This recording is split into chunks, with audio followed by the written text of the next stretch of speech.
A grotesquely swollen body, agony that drove him to madness, and a stench so foul it caused courtiers to collapse. When he finally died, putrid bodily fluids seeped from his coffin, only to be licked up by stray dogs.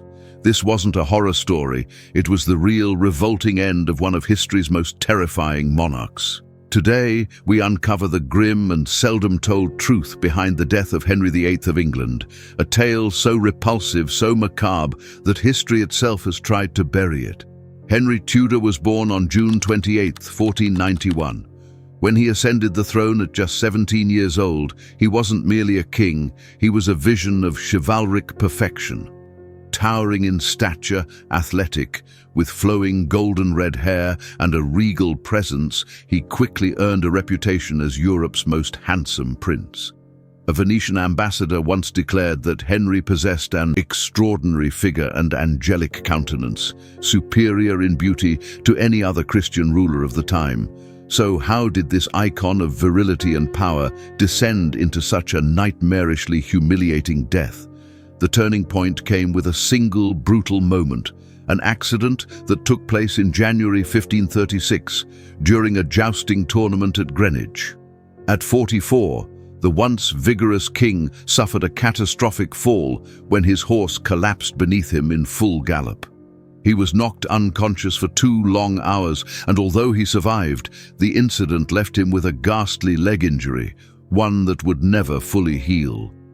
The wound festered into a constantly weeping ulcer, oozing pus and emitting such a sickening stench that it preceded him into any room. For a man of immense pride and ego, it was a cruel, relentless humiliation. Courtiers were forced to endure the reek in silence. Any sign of disgust could provoke royal fury and swift punishment. But the injury did more than ravage his body, it may have warped his mind. Coinciding with this physical decline was a disturbing shift in his behavior.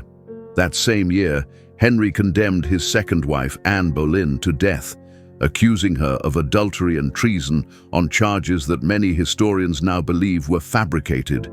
Some experts speculate that the head trauma he sustained in the fall could have triggered or worsened existing tendencies toward paranoia, impulsive cruelty, and explosive rage. As his mobility declined, so too did his physique. The once slender waist that measured 89 centimeters in youth swelled to over 130. His body ballooned to more than 180 kilograms, rendering him so immobile that palace servants had to use an elaborate pulley system to hoist him between rooms. Door frames across his residences were widened to accommodate his massive bulk. His royal diet only hastened the deterioration. Meticulous kitchen records reveal that Henry consumed upward of 5,000 calories a day, primarily from an endless rotation of red meats, virtually untouched by fruits or vegetables. A typical royal dinner was an orgy of indulgence, thick meat pies, heaping platters of roasted game, and rivers of wine and beer. This relentless regimen of gluttony, combined with forced immobility, drastically accelerated Henry's physical collapse. The festering ulcers on his legs grew worse with time, turning into gaping wounds that defied healing. His physicians, operating under the limited medical understanding of the era, applied treatments that today would be considered barbaric. They burned his flesh with red-hot irons, smeared his sores with concoctions laced with arsenic and mercury, and repeatedly drained his blood in the belief it would restore balance. In reality, each intervention only brought him closer to death. The ulcers became so grotesque that bones were visible through the rotting tissue. The stench was so vile it wafted through the palace, often announcing his approach from 3 rooms away. At 49, Henry married Catherine Howard, a vivacious young woman barely 19. He deluded himself into believing this marriage would be a return to youth, a chance to reclaim the vigor that once defined him. In truth, the union was a macabre farce. His bloated, misshapen body and overwhelming odor made the match a nightmarish spectacle. Catherine, repulsed and emotionally suffocated, sought solace in the arms of a young courtier. When the affair was uncovered, Henry responded with the fury of a betrayed god. Both lovers were executed, their blood sealing yet another chapter of tragedy in his reign. His final marriage, to Catherine Parr in 1543, was less a romantic endeavor than a calculated alliance. Catherine took on the role of caregiver rather than queen, tending to the ailing monarch with an astonishing degree of patience and loyalty, especially given the fate of the women who had come before her. By this time, Henry was a ruin of a man. Modern medical historians believe he likely suffered from a host of debilitating conditions: uncontrolled diabetes, advanced gout, chronic hypertension, and congestive heart failure. Some theories point to syphilis as well, though that diagnosis remains a topic of debate. Regardless of the exact cause, the result was the same. His final years were a parade of suffering. Eyewitnesses of the time painted a portrait of a man broken not just in body, but in spirit. He swung between spells of excruciating agony, screaming, cursing, lashing out at anyone within reach, and periods of crushing melancholy, during which he would sit for hours in total silence, unmoving, consumed by despair. As his health declined, so did his mind. Paranoia took deep root, choking out any remaining reason. The once brilliant statesman became a tyrant, haunted by imaginary threats. Longtime friends and trusted advisors were imprisoned or beheaded, victims of delusions and whispered suspicions. The court was gripped by terror. A careless word, an unreadable glance, even a perceived hesitation could lead to accusations of treason and a swift, brutal end. In a final act of cruelty and fear, Henry ordered the execution of his cousin, Henry Howard, Earl of Surrey, just 9 days before his own death. His dread of poison had by then reached obsessive levels. No dish reached his lips until it was tasted by servants. Every utensil was scrutinized for tampering. The king, who had once ruled with unmatched confidence, now ate in constant fear, surrounded by food, luxury, and death.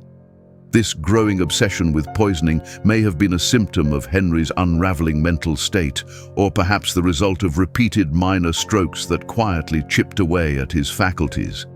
As the end drew near, the king's suffering escalated to nearly unimaginable levels. In his final months, he was virtually immobile, unable to move even with assistance. Gangrene had consumed his legs, turning the existing stench into something so overwhelming it choked the air in his chambers. The royal court became a theater of miasma and dread. Courtiers, desperate to conceal their revulsion, pressed perfume-soaked handkerchiefs to their faces as they forced themselves to endure the presence of their dying sovereign. Through the bitter winter of 1546 to 1547, Henry's health deteriorated at an alarming pace. He was racked by recurring fevers, almost certainly the result of septicemia caused by the rampant infections devouring his body from within. Breathing became increasingly labored, and hallucinations took hold. He often slipped into states of delirium, murmuring incoherently as he hovered between reality and nightmare. Those in attendance reported that, in these moments, the king repeatedly whispered the names of his deceased wives, most notably Jane Seymour, who had died bearing his only legitimate son. Some claimed he also uttered the name of Anne Boleyn, whose spectral presence, it was said, haunted him in the dead of night. Yet despite the overwhelming evidence of his impending demise, no one at court dared to speak the truth. Under English law, it was considered high treason to predict the death of the monarch. So, the charade of recovery continued. Physicians mumbled optimistic diagnoses. Courtiers offered empty reassurances, even as the unmistakable odor of decomposition began to seep from the king's living body. On January 27, 1547, the illusion finally collapsed. Realizing that death was imminent, Henry summoned Archbishop Thomas Cranmer to his bedside. Unable to speak, he made a final silent gesture, squeezing Cranmer's hand when asked if he died in the Christian faith. This was the last flicker of consciousness from a man who had once ruled with absolute command. In the early hours of January 28th, at 55 years old, Henry VIII, the Lion of Tudor England, drew his final breath. But even in death, Henry's ordeal did not end. His vast, misshapen body presented logistical nightmares for those tasked with his burial.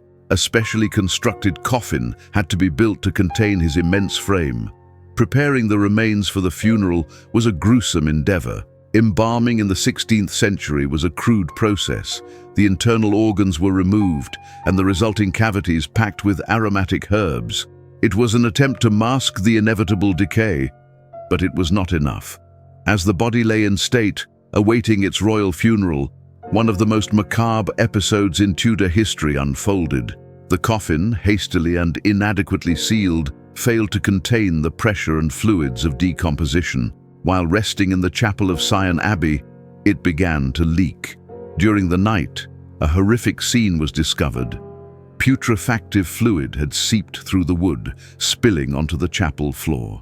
There, it was found by stray dogs, licking at the foul discharge from the once mighty king. This harrowing episode, documented by contemporary chroniclers, stands as one of the most humiliating ends ever recorded for a monarch who had spent his life constructing an image of power, majesty, and divine authority. The once mighty Henry VIII, who had defied the Pope, sundered the English Church from Rome, and condemned two of his wives to death, ended his life not as a sovereign, but as a bloated, rotting mass of flesh. His dignity undone, his corpse defiled by scavenging animals, he became the antithesis of the grandeur he had once embodied. It wasn't until February 16th, 1547, nearly 3 weeks after his death, that his funeral finally took place. Despite the noxious stench that seeped from the coffin, the ceremonies unfolded with all the pageantry expected of a king of Henry's stature. The great monarch was interred at St. George's Chapel in Windsor Castle beside Jane Seymour, the only wife who had delivered the prize he had so desperately sought. A male heir, the future Edward VI, and yet the irony of Henry's legacy echoed long after his burial. Edward, the fragile boy whose birth had shaped the destiny of a nation, ruled for only 6 years before dying of illness at the age of 15. The crown then passed to Mary I, daughter of Catherine of Aragon, who fervently attempted to reverse her father's Protestant reforms, restoring Catholicism in a brief and brutal reign. After Mary came Elizabeth I, daughter of Anne Boleyn, the very Queen Henry had executed, who would usher in one of the most celebrated eras in English history, the Elizabethan Golden Age. Thus, the grotesque death of Henry VIII is more than just a personal tragedy. It stands as a brutal reminder of the limits of human power. Here was a man who saw himself above earthly laws, who shaped a religion with his will and discarded lives like pawns on a board. But in the end, even he could not escape the frailty of the flesh. Death stripped him of majesty, revealed the man beneath the crown, and laid bare the decay, both physical and moral, that had long festered behind the throne.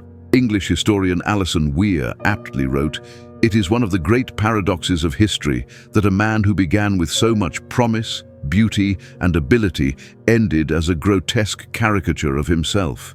Tormented by physical pain and mental instability, feared and flattered by those around him, but rarely truly loved."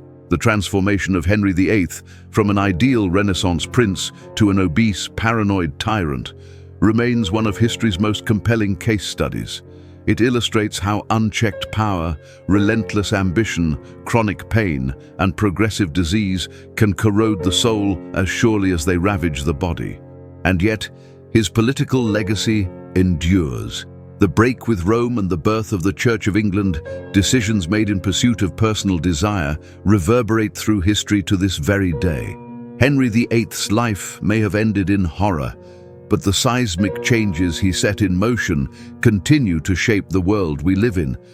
But the personal end of Henry VIII stands as a haunting reminder of human fragility. His final moments, His labored breathing, swollen limbs, and grotesquely deformed body stand in stark contrast to the regal portraits that immortalized him in his prime, broad-chested, resolute, crowned with authority. This jarring dissonance between the grandeur of his public image and the horror of his private reality is one of the most powerful and enduring lessons of his life and death. Thus ended the existence of one of history's most infamous monarchs, not with triumph, not with glory, but with an unbearable stench, a shattered body, and an end unworthy of his crown. The man who transformed England, who bent religion, law, and custom to his will, succumbed in the end, as we all do, to the merciless decay of the flesh. Henry VIII's death was not just a moment in history, it was a symbol, a moment that forced the court and posterity to reckon with the ephemeral nature of power itself. As his once mighty body crumbled into infection and pain, so too did the myth of royal invincibility.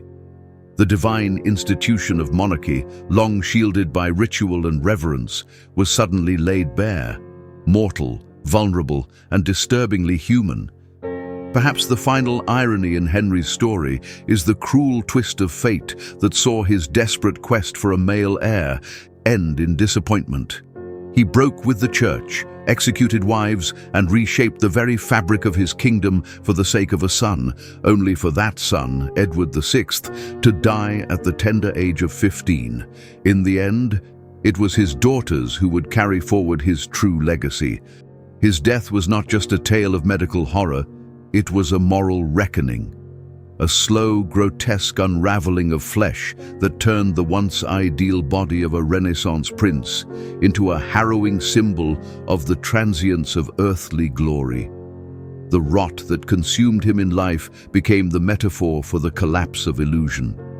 This story reminds us that beneath every throne is a body destined to fall, that behind every crown is a mortal skull.